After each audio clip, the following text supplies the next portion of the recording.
And welcome to News Central TV. My name is Mazino Appeal. The top stories this hour. 5 dead in suspected military explosion detonation in Kano State. And SERAP urges Tinubu to refer Benue killings to the ICC. Also coming up this hour, Zambian UN peacekeeper killed in Northeast Central African Republic ambush. Details coming up now.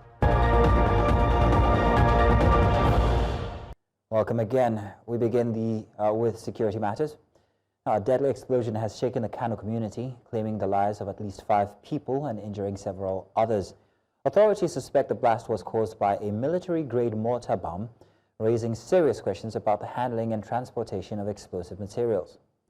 Kano State Commissioner of Police Ibrahim Bakori, who arrived at the scene shortly after the blast, revealed that preliminary investigations point to military ordnance as the likely source of the explosion. He noted that the explosive device may have been mishandled or improperly transported. The commissioner further disclosed that the device was being moved by a trailer originating from Yobe State. 15 people were affected by the incident. While 5 victims have been confirmed dead, 10 others are currently receiving medical treatment at a nearby hospital. Authorities have launched a full investigation to determine the exact cause of the explosion and establish accountability. The area has been cordoned off and security operatives remain on high alert. What actually happened with regards to the news we had regarding the explosion? In the morning, I received an information from DPO Mariri that an explosive at Gidan Karfi in SERAP jurisdiction. So I rushed to the place and I met 15 people injured. They were rushed to the hospital, Malamin Kano Teach Hospital, where I met the doctor confirmed 5 dead and 10 are receiving treatment. So far, what are your findings with regards to the vehicle, where it is coming from, and other things? When I arrived at the scene, it was restricted. So our EOD personnel are there working. But the information I received, is that the vehicle came from Yobe State. So one of the explosive exploded, and now they have recovered 7. What sort of explosive devices are these? It is suspected to be this mortar explosive, mortar bomb. Well, is it a common knowledge? Is it a common thing to have within scraps explosive of that nature, sir? You know, scavengers you normally pick from those waste bin and other things from all over. So maybe they have just picked it from somewhere and they brought it with the truck to Kano, to the factory where they normally upload it. Having known where Yobe State is and how sensitive that area is in terms of insurgency, is there the possibility of it being scraps from maybe insurgency? For now, I cannot say it because the case is under investigation. And News Central's correspondent Emmanuel Bagudu joins us to speak more on the explosion. Bagudu, good afternoon. Thank you very much for being on the news with us. Bagudu, please, what more can you tell us about the circumstances leading up to the explosion? For the people of Kano, and then the whole issue is very confusing because we're talking about the military hardware, talking about they call it the military mortar bomb, being handled in a very civil environment. And, that error is inevitable because of course, we had the words of the Commissioner of Police. It is not properly handled. Stuff like that, things like that are actually meant to be handled by professional military, specialists involved in management of bomb and then explosives. But that didn't happen because that particular area is actually an industrial area. And of course, we know how the heat in Kano is. We experience heat wave almost all the time. And so it calls for a lot of military intervention when it comes to handling of explosives. And that's what really happened. The name of that explosive device was, they call it the military mortar bomb. That was what happened and the Nigerian military will expect that they should react this kind of incident, because so far so good. 5 people have been buried, and 10 are still at the American hospital, and we expect that something has to be done in that regard, yeah. But Guru, please, let's talk about the transportation itself. We hear that it was inside of a trailer, but we haven't yet gotten information whether it was being handled by the military themselves or whether it was a private contractor. So which is it? So what we see there, from what you can see there, it's a private contractor. From I find it. I didn't see any because when you see a military specialist involved in management of explosives, you will know. That is just something that the military have to come out to explain, because this kind of errors can happen anywhere. This is just an example. This is just a lesson that we must learn. Obviously, that is not a military. There is no any military presence. In fact, the scene, you have the video of the scene there. There's no military presence. I don't have any military statement. So it certainly has to do with contractors, and then for civilians to handle that kind of instrument or that kind of weapon, it caused a lot of explanation in the military community in Nigeria. Yeah. Bagudu, can you explain the visuals we're seeing now? We see a lot of scrap metal. We did also hear the Commissioner of Police there talk about the fact that this could have been perhaps the unfortunate handiwork of scrap pickers. I'm not exactly sure what he meant. I don't know if you can give clarity how these people seem to have been wound into the situation. I didn't get it very clearly. I just asked about the comments by the Commissioner of Police there, Mr. Bakori, where he talked about the unfortunate instance where this might be attributed to scrap metal pickers. Could you please expatiate on what he meant? Yes. Yeah, scrap metal pickers, the guys, they call them the babombolas, like the scavengers. These are guys that go around, pick up these, metals for recycling, and they get paid. The popular babombola that we know, that's what they do. And then, of course, these are illiterates. They don't do anything metal. They just pick it up, magnet it up, put it in the sack, and then take it up for sale to recycler. So that metal, we have those kind of persons. A lot of them work a lot. Depend on that kind of trade in Kano. Most especially the destituted and marginals. Most of them are involved in that kind of trade. So it's very possible that the Commissioner of Police is very right that may happen, because and then the population of those guys doing that kind of business is massive. In every 5 meters or 10 meters, you will see 2 or 3 involved in that kind of business. So you can imagine it's very possible that has happened. But he said it's not clear that investigation is ongoing. As soon as the investigation is completed, they are going to find out what really happened. We'll be following up to find out, the outcome of that investigation. Yeah. Now, we know what happens when matters like this happen in the north. This is Kano, of course, and such an explosion. So I'm wondering what the people in the community had first thought. How did this affect their sense of security, first off? Yes, Kano have been experiencing a lot of crime moments, talking about tragedies. I mean, we are like 3 to 4 tragedies in just less than 2 months there in Kano, and it's affecting really their psychological mindset. I mean, they are not really in good shape. Most of them that we've spoken to are feeling, as if, something is against their, something more metaphysical, more physical is against their faith. It's something that they are trying to, grapple with. Right now, they are not tensed. They don't have any instances of insecurity. They have done a lot of security state. Kano is the only state in the northwest where you can't find terrorists, where you can't find kidnappers. So they have done a lot in that aspect.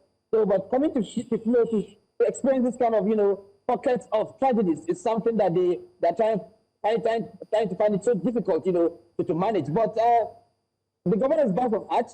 We expect that a lot of things are going to be calm now. And then, as in his usual manner, he normally visits. We saw him done the same thing at the farm center just yesterday, where he visited and he issued 2 billion to renovate that farm center in Widen. So we expect to see him, go around, to meet all these people involved in this study. We're talking about also the issue of the athletes who had an accident, while the government is away. So it's a tragedy back to back for the state, and it's affecting them. So it has nothing to do with insecurity. They're only worried that they are facing, accidental tragedies which are preventable. Yeah, these are things they're worried about, not insecurity, yeah. All right, thank you. Bagudu, finally, let me ask, we couldn't see exactly the state of damage, so you have eyes on the ground there. What exactly is it like? What extent of damage are we looking at here? Yeah, the damage is about lives, a little bit of property. We have a factory nearby the Naiva quarters. That particular factory, we've seen a lot of iron metals that were being destroyed, and then of course the 15 persons that were injured, of which 5 persons later died at the American hospital. But so far so good. That has been the damage on record. And for now, the police is still taking stock of what was the impact of that particular explosion. So as time goes on, most statements will be released, and I will provide the public the needed information they need. Yeah. Well, Emmanuel Bagudu, thank you very much for being with us on the news to give us details about the explosion there in Kano. Thank you. Now, still on security, at least 12 people have reportedly been killed and 17 others injured after a female suicide bomber attacked a local food joint in Kunduga, LGA of Borno State. It was gathered that the incident occurred at about 10 p.m. on Friday, leaving several others severely injured. Police sources said the attacker detonated the IED at the food joint. The bodies of the deceased have been deposited in a morgue, while the injured victims were taken to a nearby hospital where they are receiving treatment. A joint security team comprising military and police officers, civilian joint task force and local hunters has reportedly visited the scene of the bombing.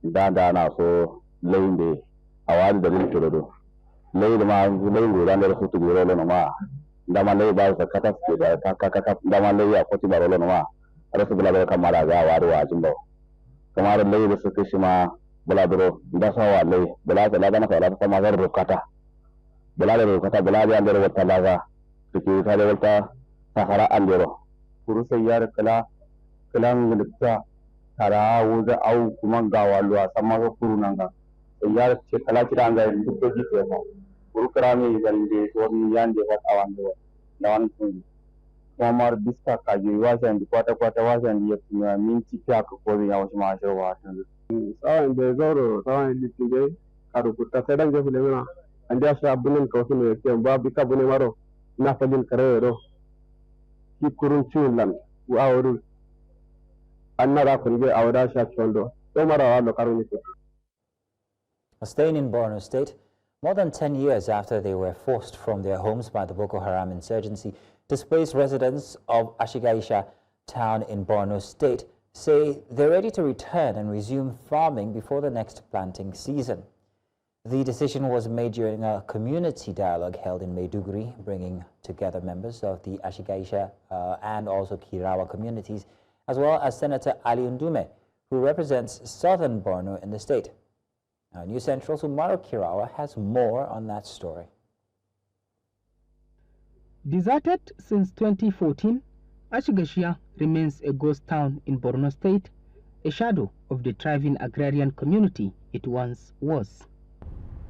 Once a leading producer of cash crops, its people now live in limbo, struggling to survive in displacement. We have agreed as a community under his chairmanship, that is distinguished Senator Ali Ndume, that we should, as a matter of priority and a must, that we should go back home. duk sun ga tana suke tare na zallaba baka na zallaba suke tare bushaha mun baka zingare ko kim da baka na zallaba zai tarna yau an tare da bai agza kuba na zinni na zazare nan tare na zaharda mu kemala gurbin gwamnati ne ne wayar waya. At a joint dialogue in Maiduguri with residents of Kirawa and Senator Ali Ndume, leaders voiced their determination to return home, encouraged by the relative stability that has returned to the region. Kirawa had been settled for the last 3 years. What we need now is expansion. Our people need to expand, we need houses. We are calling for our people to come and support our dear ward, Ashigaisha and Kirawa. We are requesting government to build or renovate the hospital completely. We are still appealing to government to at least build or construct international market. The meeting served not just as a declaration of intent, but as a call for urgent government and humanitarian support to make the return possible. I want to use this opportunity to any philanthropist or any supporter or any sympathizer to help our people resettle. Especially, we don't need money that much if we can have building materials. Because if you see the economic activities that is going on, because that's a major economic artery, between Nigeria and Cameroon especially. Kirawa used to be a bigger link to Cameroon than Banki Town. Ndume pledged full backing for the resettlement, promising to engage with security agencies to ensure the area is safe enough for people to return. Now, the people of Shigashia wait with hope and resolve for the moment they can finally go home and rebuild what was lost. In Maiduguri for News Central, Umaru Kirawa. Now let's take a break. When we return, Ondo State government proposes death penalty for kidnappers. We'll bring you the details after. Do stay with us. Now we bring you more on security and the developments later on in the bulletin. But now we turn to the oil and gas sector, where renewed optimism is emerging over transparency and also accountability. Stakeholders say Nigeria may finally be on the path to greater openness in the oil and gas industry, and journalists are expected to play a key role in driving that change. At a series of recent forums, media professionals, civil society groups, and policy experts highlighted the media's vital responsibility in holding both regulators and oil companies to account. Central to the conversation is the implementation of the Petroleum Industry Act, or PIA, which hailed as a landmark reform. Critics say its impact on host communities has so far been slow and limited. Experts are now calling for a more inclusive, people-centered approach, one that empowers host communities to shape the policies that affect them. Beyond simple reporting, the media is being urged to actively engage with institutions like the Nigerian Upstream Petroleum Regulatory Commission, the Ministry of Petroleum, and the private sector operators to ensure transparency and justice across the sector. Now, joining me to help us unpack what's working and what's not working, and also what we need to change in the Petroleum Industry Act, is policy expert Jonathan Onoja. Jonathan, thank you very much for joining us. You're welcome. Good afternoon. Grand. Now, Jonathan. Thank you for having me on your program. Good afternoon. Thank you. Now, let's begin with the big picture here. What are the most pressing policy gaps in Nigeria's oil and gas sector today? And what's your take on how they can be fixed quickly? All right, that's on a quick one. Talking about the policy gaps in our current oil and gas sector, with what I am seeing on ground currently with the leadership of Engineer Gbenga Komolafe, I do not actually see or agree with it as a gap.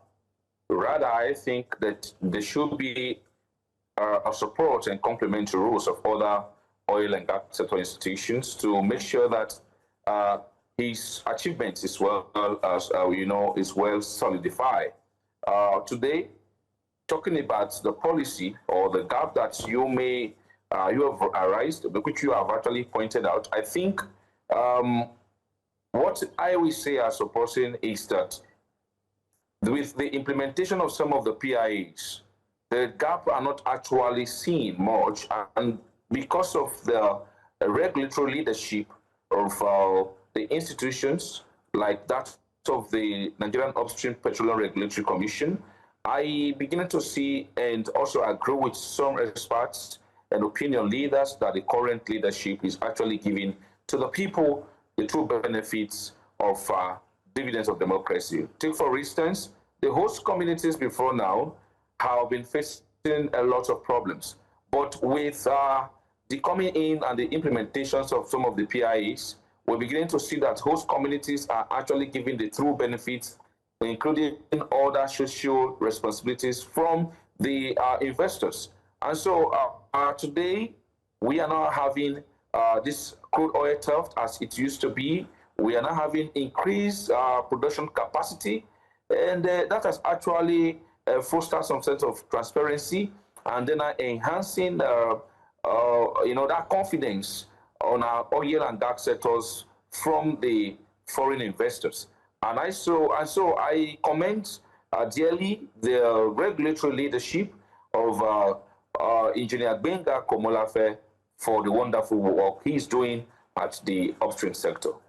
Okay then, so it's been a few years since the PIA was actually signed into law. From your perspective, how well has the implementation gone, especially when it regards the communities that actually house all of these spots that will get the nation's wealth?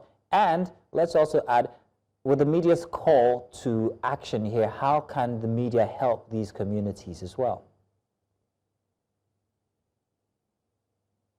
Yes, I give you an example of the spillage in that of the Ogoni cleanup in Niger Delta years back, where communities do not have good water, have access to good roads, and how they were actually being molested in their own land. But with the coming in of the current leadership of Engineer Komolafe Gbenga, that we are not actually experiencing again. The host communities are beginning to go into agreement with these investors, and with it is because of the leadership role of these regulatory agencies or institutions that we see that host communities do not actually cry foul again. There is this agreement that they must honor. And so we are not actually seeing these host communities suffering again. We're beginning to see investors building roads, building hospitals, and all of that, carrying out other social responsibilities based on the agreement that they have with the host communities under the key provisions of the regulatory agencies. And so I believe that in terms of the media, how they have to come in, they're already seeing the transparency, they're already seeing the leadership qualities, they're already experiencing how investors are already coming in.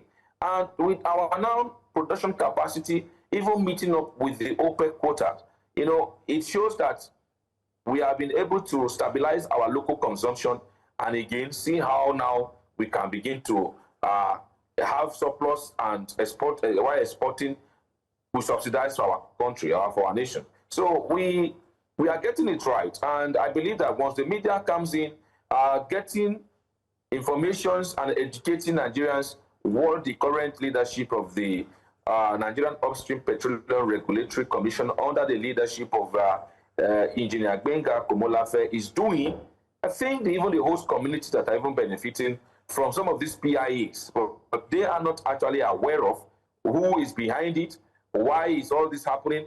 Like I keep saying, the passage of the Petroleum Industry Bill in 2021 and subsequent action by Mr. President in August 2021 was a milestone that Nigerians are celebrating. But then I think it is the implementation of these PIAs that is one thing that I think we should commend the leadership of Engineer Gbenga Komolafe, because it would have been made very very impossible for us to begin to see host communities having good water, good roads, paying even taxes to some of these host communities with an agreement. How have we been seeing this enough threat from the Niger Delta, this pillage and all of that again? The answer is no, because of what? It is still back to the implementation of some of those PIs where technologies have been deployed, AI intelligence and all of that has been deployed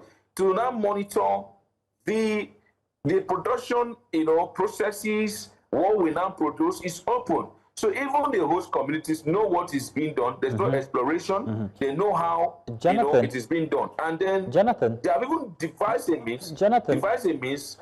Please. About this host communities, what could go wrong if we continue to leave them out of the decision-making process? Are there long-term risks that the public should be aware of? Yes. If the host communities are not carried along in all of these implementation processes, then of course there's going to be a problem. And this problem is going to be a fight back from the host communities, rejection, and often destruction. So that is some of the insecurity that we may likely have. But today we are not seeing that because the host communities are being carried along. They know where is a mark for these purposes.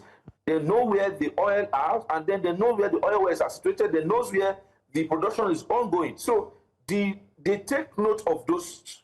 They take cognizance note of some of those challenges, and then in some cases, resettlements have been done.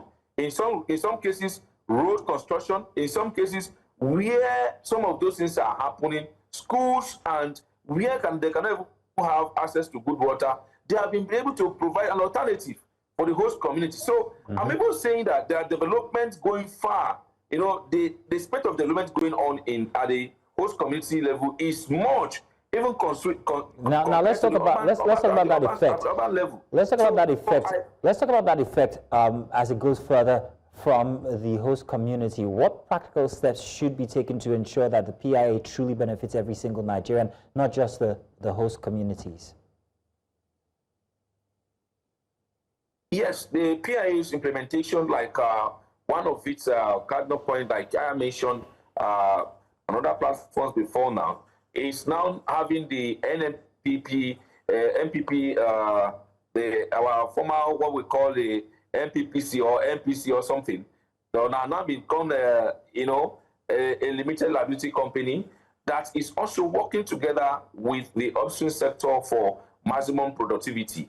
And so today Nigerians do not actually go to fuel stations or fuel stations to go and queue for maybe 20-30 hours, like we used to see some persons go to fuel stations to go and sleep overnight, or because they needed fuel. So because of the current productivity level that we are having and sufficient for our local consumption, we are not having a sufficient PMS across, and that has actually helped. Like one of the PI's implementation is to support the local content and then support local refineries, which we are having.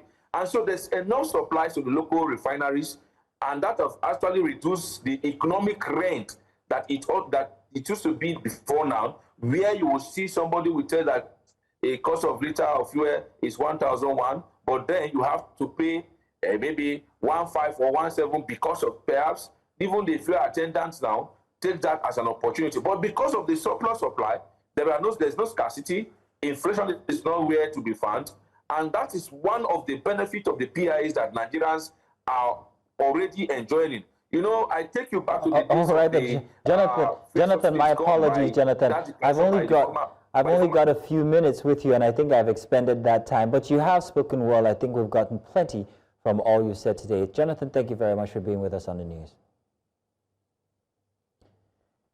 It's my pleasure. Thank you for having me on the program. You're welcome. Let's go on a break now. We've still got more next half hour.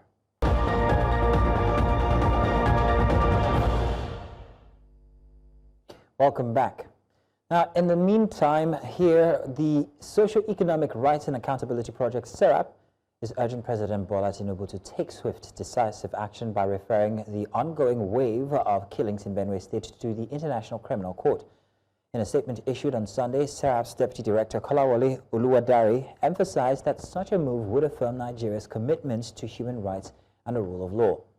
The organization describes the violence as a grave breach of international law and insists that justice must be pursued for victims of the conflict. SERAP is calling on the president to ensure the ICC investigates and prosecutes those responsible, whether state or non-state actors. SERAP also warned that failure to act would only embolden the perpetrators and deepen the cycle of violence in Benue. The group has given the federal government a one-week deadline to act, cautioning that if Nigeria fails to take responsibility, other ICC member states may intervene to uphold justice and accountability. It is a tragic end to the search for 21-year-old Osato Edogian warrior, who went missing in April 2025. The Edo State Police Command has confirmed the arrest of a 31-year-old man, Joshua Osagbovo, in connection with Osato's alleged murder. Here News Central's Israel Ifirobo has more on that story. Osato was last seen on April 20th, 2025 in the company of a friend. When she failed to return home, her mother reported the case to Aduwawa Division of the Nigerian Police. It was later transferred to the State Criminal Investigation Department. We received a report of a missing person on the 25th of April 2025 at Aduwawa Police Station, where one Mrs. Joy Ojo came and reported that her daughter, which is now the deceased, got missing because she left the home on the 20th of April in the company of a friend, and since then she has not been seen or heard from.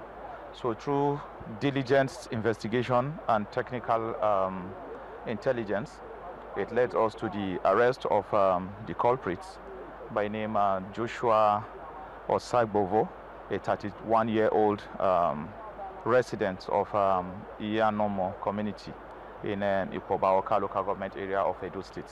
On June 20th, the suspect led the police to the location where Osato's body was buried. Her remains were exhumed in the presence of investigators and community leaders. Father of the deceased narrated his ordeal since her disappearance. A friend came to call her from our residence, and she dressed up and followed her friend called Blessing Uche to the place they went to. Then after, we did not see her the following day. I asked my wife to go and lay complaint at the divisional police station that I do, which we did. It was when the police tracked a number which they used, the boy was using in demanding ransom from for the other of my daughter, that my daughter should start paying ransom so as to enable then release my daughter that was kidnapped by this suspect. The suspect is currently in custody and will be charged to court once investigations are concluded. At the moment, investigation will continue with the exhumation, where all necessary procedures have been carried out to ensure that the exhumation takes place, after which the suspects will be charged to court to face the music. A heartbreaking outcome for a family that only wanted answers. The Edo State Police Command says it remains committed to ensuring justice is served.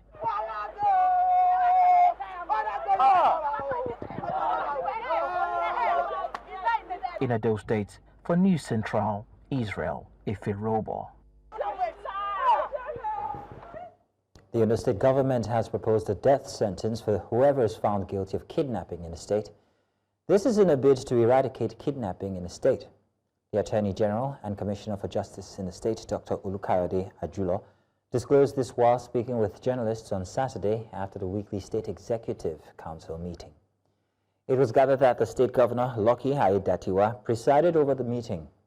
Ajulo said the proposal would soon be transmitted to the State House of Assembly for necessary legislative action.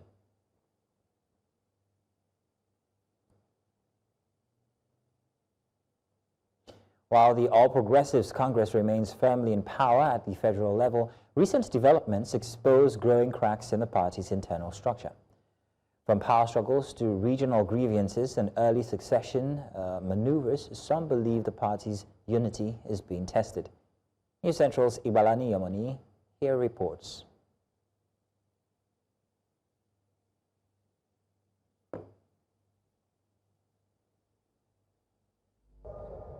President Tinubu is endorsed to be a sole candidate for 2027 election. This was a pivotal statement from the APC chieftain at the APC's Northeast Consultative Meeting in Gombe on June 15. Subsequently, chaos erupted as delegates expressed anger over the exclusion of Vice President Kashim Shettima in early 2027 endorsement. These disruptions is not merely symbolic. It reflects broader concerns about zoning, recognition and strategic positioning ahead of the next political cycle. See everything turning around. These tensions are not confined to one zone across the party. There is an increasing unease about who wields power, who gets rewarded, and what direction the APC is headed in the post-Tinubu era, especially in Lagos State, a presumed stronghold of the ruling APC. While the APC has chosen its candidates for the forthcoming Lagos local government elections, the decisions did not resonate well with many party members who expressed their grievances after the primaries. As a primary election, now that their mandate have been stolen, how do you preach anything to them about APC? Politics is not indemnity. Viral controversial comment from the Lagos State House of Assembly Speaker Mudashiru Obasa are another concern regarding the quality of governance practiced.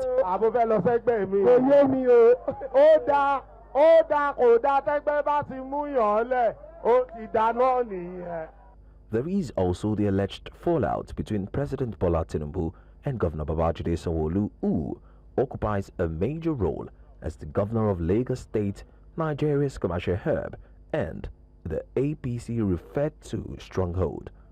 There are people that believe that they are more Catholic than the Pope. You know, there are things that you see people, they cry more than they bereave.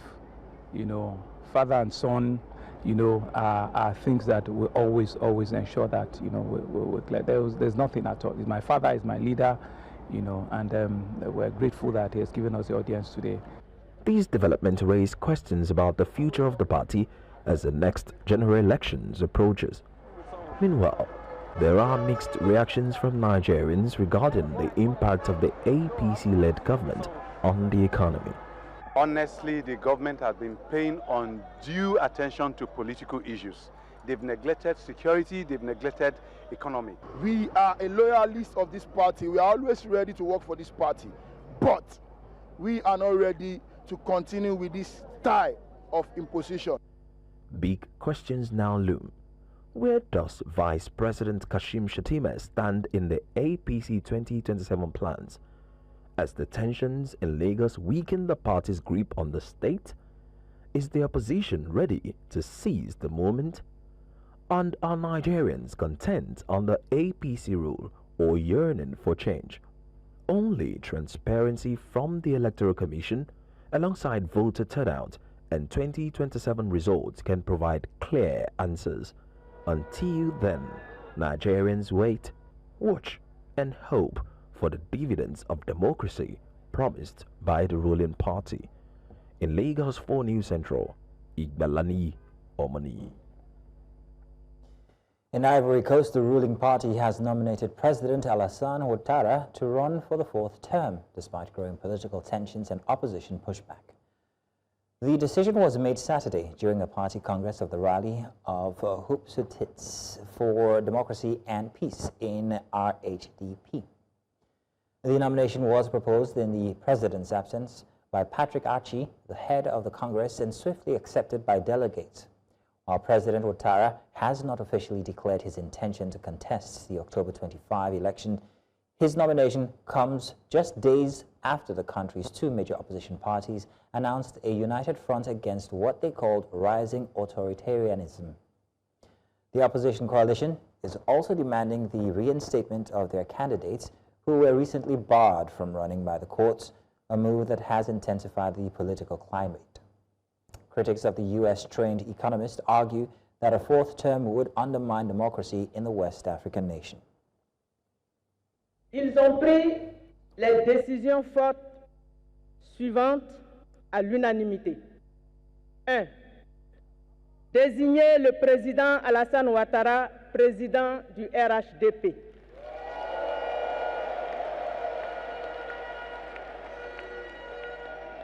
2. Désigner le président Alassane Ouattara candidat du RHDP à l'élection. Ouattara candidat du parti à l'élection présidentielle du 25 octobre 2025. Et 3. S'engager résolument à assurer la victoire du président Alassane Ouattara, candidat du RHDP, à l'élection présidentielle dès le premier tour. Je vous remercie. Now in Central Africa, a Zambian peacekeeper serving with the United Nations mission in the Central African Republic has been killed in a deadly attack in the country's northeast. According to a UN statement released on Saturday, the peacekeeper died after unidentified armed elements ambushed a patrol in As-Sisia, located in the volatile Vakara province, which shares a border with war-torn Sudan. Another Zambian soldier was reportedly wounded in the assault. This marks the third fatal attack on UN patrols in the Central African Republic since the start of 2025. The head of the UN mission, MINUSCA, Valentine Rugwabiza, condemned the attack, urging the Central African authorities to leave no stone unturned in identifying and prosecuting those responsible. So far, nearly 150 peacekeepers have lost their lives in the country since the MINUSCA mission was launched in 2014 to help stabilize the nation plagued by decades of conflict and instability.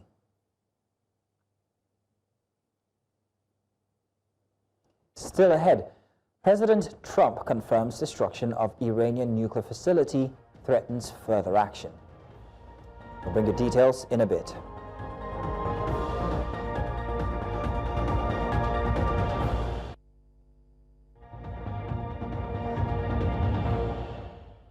More from outside Nigeria now. In a dramatic escalation of tensions, U.S. President Donald Trump has announced that American military forces have carried out strikes on 3 Iranian nuclear facilities, claiming the sites have been completely and totally obliterated. President Trump made the remarks during a late-night address warning Iran that further military action is on the table unless Tehran moves toward peace. The airstrikes, which took place on Sunday, mark a significant turning point in the U.S.-Iran standoff over nuclear development and regional security. As they built this our objective was the destruction of Iran's nuclear enrichment capacity and a stop to the nuclear threat posed by the world's #1 state sponsor of terror. Tonight I can report to the world that the strikes were a spectacular military success. Iran's key nuclear enrichment facilities have been completely and totally obliterated.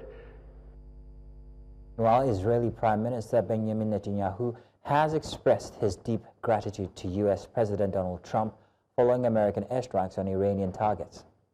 In a public statement, Netanyahu praised the military action and hailed it as a turning point in regional history. The Israeli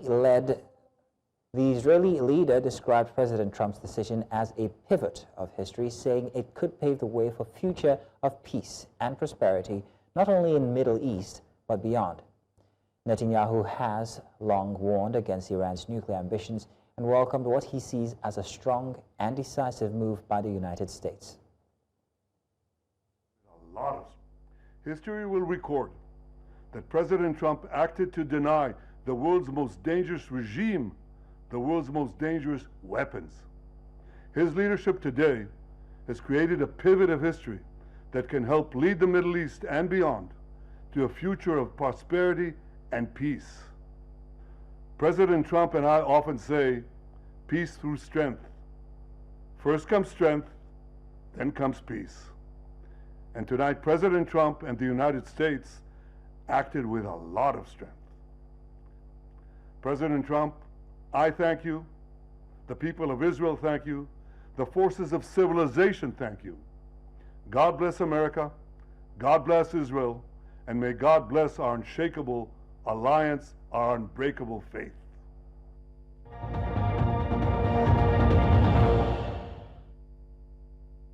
Sports now. Nigeria's senior men's rugby team, the Stallions, have reached the quarterfinals of the Africa Men's Sevens Rugby Nations Cup in Mauritius after a hard-fought group stage.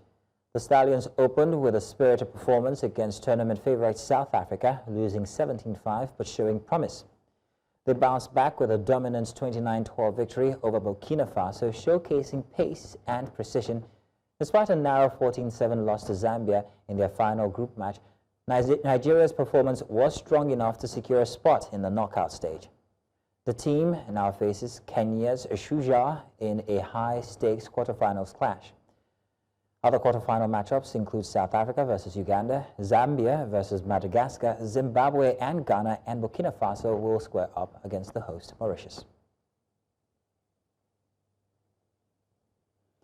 And sprint star Favour Philly has reportedly switched her sporting nationality from Nigeria to Turkey, according to top athletics journalist Kenny Raynor via the X platform.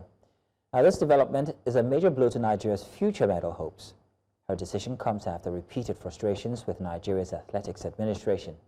In 2021, Ophili missed out of the Tokyo Olympics due to the Athletics Federation of Nigeria and the National Anti-Doping Committee's failure to meet mandatory testing requirements, a mishap that disqualified 14 athletes. Ophili reportedly filed a formal complaint to the Athletics Integrity Unit and began her transfer process on May 31st. The re-election of the same AFN leadership in June 2025 is said to have further influenced her decision. And that's all this hour. But before we go, let's take another look at some of the major stories brought your way. 5 fear dead in suspected military explosive detonation in Kano. And SERAP urges President Tinubu to refer Benue killings to the ICC.